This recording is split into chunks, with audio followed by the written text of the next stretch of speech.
Galera, esse vídeo é ultra importante para você que está se preparando para entrevista de back-end ou você mesmo que quer saber como é que funciona, qual é o tipo de pergunta que vai ter.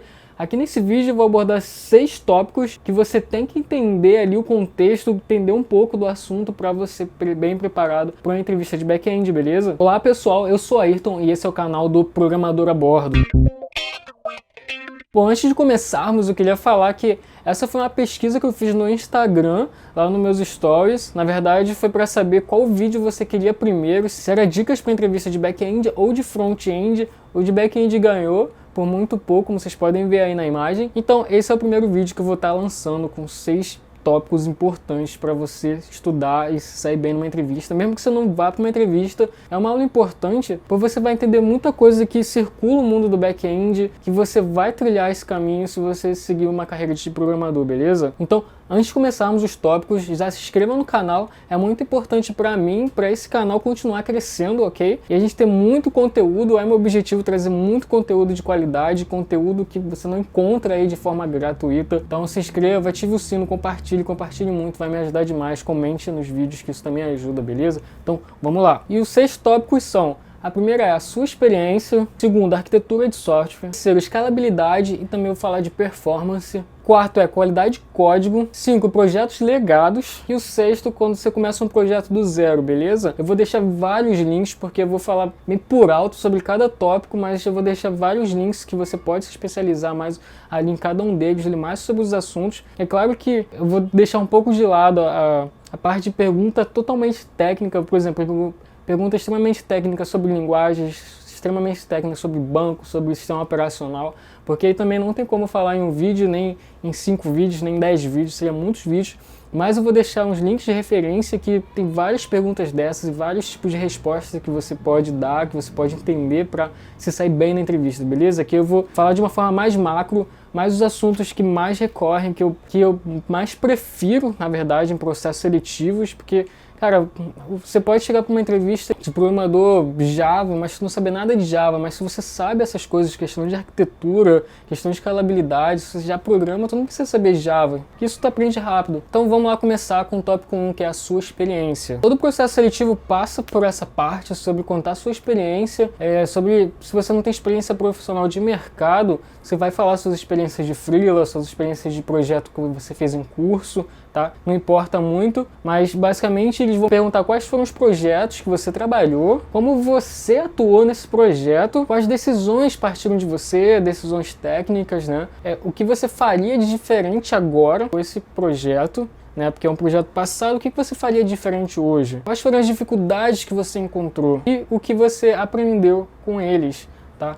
Então, essas são perguntas padrões aí que você já pode, quando for para uma entrevista, já pensar em todos os projetos que você trabalhou e já pensar nessas questões e bem respondidas, tá? Porque o que eles querem ouvir quando tem essas perguntas, né? Eles querem saber a sua proatividade no projeto, no que você atuou, certo? Eles querem saber se você teve uma participação ativa, o que de fato você colaborou com esse projeto, se você é uma pessoa que aprende com os erros e se você é um cara que continua aprendendo, estudando e se você consegue ver melhorias para aquele projeto hoje, certo? Ou seja, que você adquiriu novas experiências, novos skills, novas competências, o que você faria diferente naquele projeto hoje. Então isso é muito importante você refletir também quando você pensar nos seus projetos, se for para um processo seletivo, ok?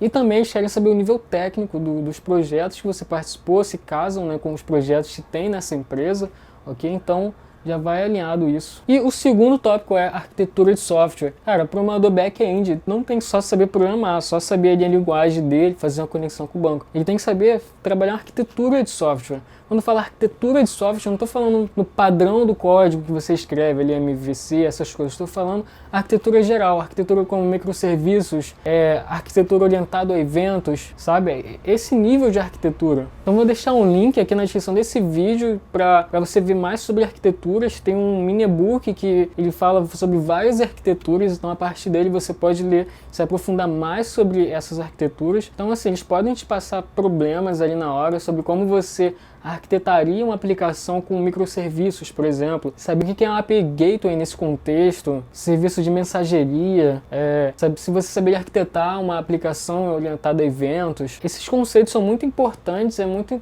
interessante você saber a aplicabilidade de cada arquitetura para cada projeto, para cada desafio diferente, você ter uma noção, saber mais ou menos explicar como é que elas funcionam, tá? Porque hoje as grandes empresas trabalham com essas arquiteturas, então dê uma aprofundada sobre a arquitetura de software e confira os links, beleza? Terceiro tópico é sobre escalabilidade e performance. Esse é um assunto ultra importante. Escalabilidade, cara, como é que você escala uma aplicação para atender uma demanda, né? Vamos dizer que você cria uma aplicação que no pico lá de acesso tenha 20 mil requisições por segundo. Cara, isso é muita coisa. Se tu deixar seu site em qualquer lugar, ele vai parar de responder, né? Vai parar de atender, vai cair. Então como é que você escala uma aplicação para ter esses picos, né? Então imagina que sua aplicação normalmente tem 100 requisições por segundo e você sabe que em algum evento ali específico vai ter 10, 20 mil requisições por segundo. Como é que você escala a sua aplicação para atender essa demanda e seu site continuar entregando, né? Seu site continuar servindo, não ter problemas, né? Sites de ingressos, por exemplo, quando tem um show muito importante, um filme muito importante, pode ter esse tipo, muitas vezes tem esse tipo de problema, porque tem um acesso em pico ali. Então, como é que você atende essa demanda, né?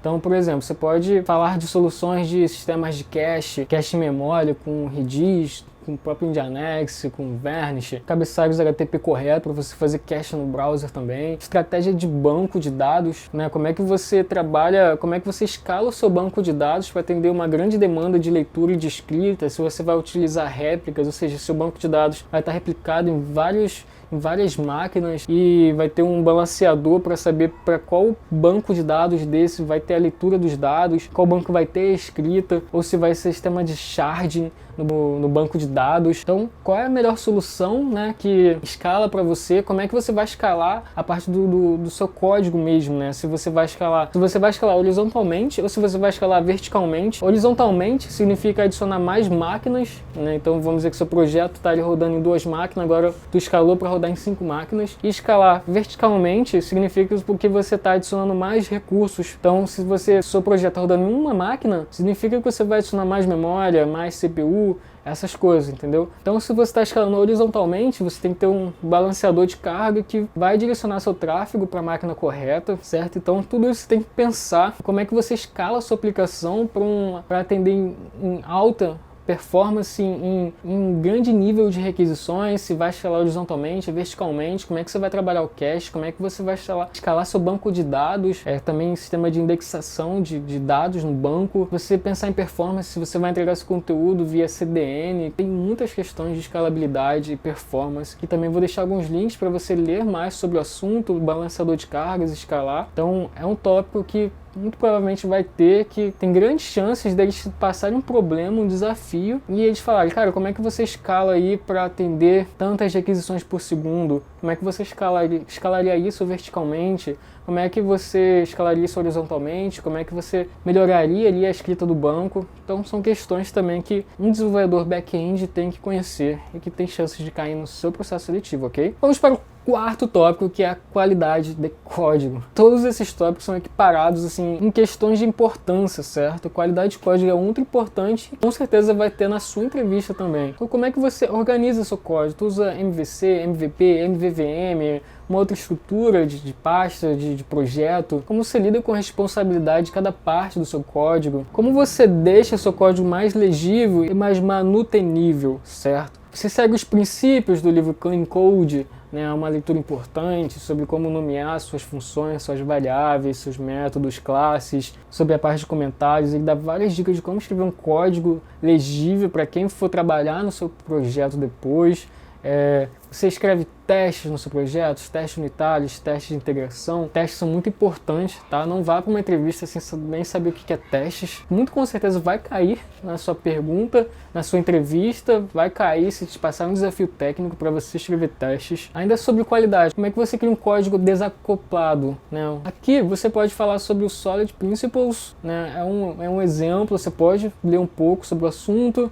Você pode falar sobre o uso de design patterns, alguns design patterns para evitar desacoplamento desacoplamento. O pattern legal que eu gosto é o Repository Pattern, o padrão de repositórios. Tá? Vou deixar o link aqui na descrição também, é um padrão muito importante. Dá uma leitura nele, você pode falar dele sobre desacoplamento de código também, né? E também você segue algum estilo de escrita de código, né? Você usa lint no seu projeto. Então, por exemplo, hoje as linguagens de programação têm um padrão de estilo de código, sabe? Sobre, quebra-chaves aqui ou ali embaixo, quantidade de caracteres que tem na mesma linha, organização mesmo do código, forma de escrever uma coisa. Hoje, basicamente, toda linguagem de programação tem seu estilo de código.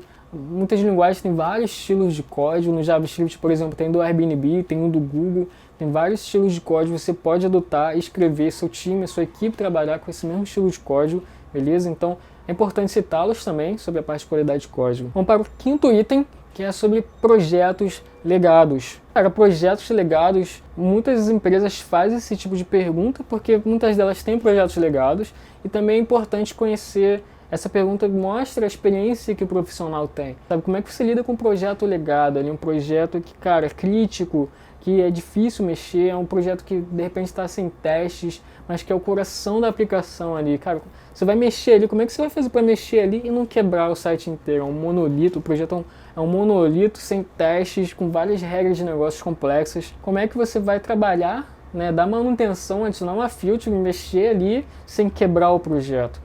Né? São questões também que são levadas para processos seletivos como perguntas, e eu acho bem interessante esse tipo de pergunta, né? E uma das formas de você resolver isso é você entender ali as regras de negócio que acontecem naquele trecho, e antes de você tentar mexer em alguma coisa, você cubra toda aquela parte com testes, certo? Escreva testes que cubram aqueles cenários que você sabe, que você já estudou que ali existe, escreva todos os testes possíveis, cubra esses cenários, e aí quando você for desenvolver a sua feature, também coberto com testes, você vai ver se aqueles testes continuam passando, certo? Ou seja, você não quebrou nenhuma regra de negócio ali, nenhuma parte do código.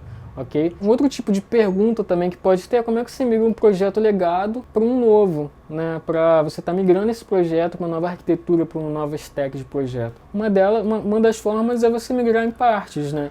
Então, por exemplo, se você tem uma API que tem tais endpoints, você pode ir migrando endpoint por endpoint. Então, às vezes, você já migrou um endpoint que faz tal funcionalidade. Então, você lá no balanceador, ali no Nginx, que você redireciona o tráfego, você pode colocar. Se for procurando esse endpoint, caia na aplicação B, que é a nova, e não na aplicação A. Entendeu? Então, você pode ir migrando parte por partes, e assim você vai migrando para um projeto novo. Então, na parte de projetos legados, essas duas perguntas são bem comuns. Como é que você dá manutenção, adicionar uma feature, mexe no projeto legado ali, crítico, e como é que você também começa a migrar um projeto legado para um novo, tá? Então vamos para o sexto item, que é começar um projeto do zero. Como é que você começa um projeto do zero? Git init, né? Start do projeto. Então, uma das questões é, como é que você define a stack de desenvolvimento desse projeto? Como você define a linguagem de programação? Quais são os critérios para você definir uma linguagem de programação para um projeto? É só porque você domina aquela linguagem? Então, imagina que você está num time multidisciplinar de desenvolvedores, você está encabeçando esse projeto, é o líder. Como é que você define uma linguagem de programação para esse projeto, a stack de desenvolvimento? Ele pode fazer essa pergunta para você trabalhar e pensar nos passo a passo. E eu posso dizer que uma das formas de você pensar nessa questão é você pensar na proficiência do time, né? Qual a linguagem de programação que a galera mais domina, que a galera mais conhece ali. Né? Esse é um fator importante, sim, para escolher uma linguagem de programação, mas você também tem que pesar com outras coisas. Uma delas é qual o escopo do projeto, né? É um projeto que precisa muito de performance, realmente é crítico a performance nesse projeto? Ou às vezes é só um projeto, uma área administrativa que vai ter acesso de poucas pessoas, que a performance não é tão importante assim, entendeu? Então, se for nesse cenário, você pode até escolher a linguagem de programação que a galera mais tem proficiência, né? Mas às vezes a performance é tão crítica que você precisa de uma linguagem mais performática. Você tem que ver se é uma linguagem que exige muito processamento de dados, muito I/O em disco, se é um projeto que seria mais interessante ser uma linguagem multithread, que consiga fazer várias coisas em paralelo, por exemplo. Então aí você também precisa pesar. Você não precisa definir uma linguagem ali para a entrevista, mas você vai dizer, são coisas que eu tenho que pesar. A proficiência do time, exige performance, se é um projeto crítico ali, preciso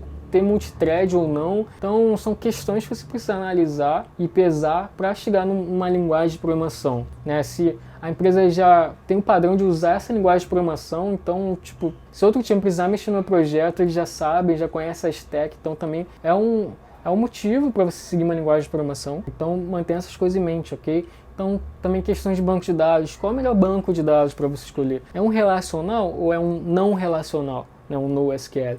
Essas questões também são importantes você pensar. Tem muito relacionamento de N para N, então às vezes tende para um banco relacional. Vai ser o MySQL? Eu não sei. Você pode também ver cada banco ali, ver qual que é o melhor para o seu projeto. Então a questão do banco também é importante. É importante também que um projeto do zero seja coberto por testes, que tenha bastante alinhamento com os devs, com os outros times, com POs, né, os Product Owners. Então, para você saber ali o escopo total do projeto, né, cobrir esses pontos importantes com testes, tá bem alinhado com o X, com o PO, com todo mundo, certo? Para você também não fazer coisas que não precisam, não estão alinhado com o valor da entrega, certo? É bem importante você entender o valor do que você está fazendo para você realmente entender o projeto para saber, pô, tem valor que eu estou entregando ou não? Eu preciso falar, pô, é melhor fazer dessa forma aqui. Você saber balancear ali os trade-offs de muito esforço para valor, tá? São coisas importantes, são skills importantes para um desenvolvedor. Não é só as questões técnicas que são importantes para um desenvolvedor. Então, galera, é isso. O vídeo já está um pouquinho mais longo do que eu esperava, mas eu falei por alto, assim, cada etapa ali mais importante que cai nos processos seletivos. Eu vou deixar vários links na descrição, então confira os links para você desbravar mais esses caminhos que eu falei aqui. Então, mas por mais que eu tenha falado meio por alto, todas essas etapas, basicamente, menos do legado, eu vou trabalhar na plataforma de ensino à distância, que a gente vai fazer do zero aqui no canal, tá? Eu vou passar por um Git-init, processo do projeto desde o início, vou falar sobre escalabilidade, performance, vou falar sobre qualidade, código, desacoplamento, eu mesmo vou usar o padrão de repositório que eu falei nesse vídeo. Eu vou mostrar na prática a arquitetura de software.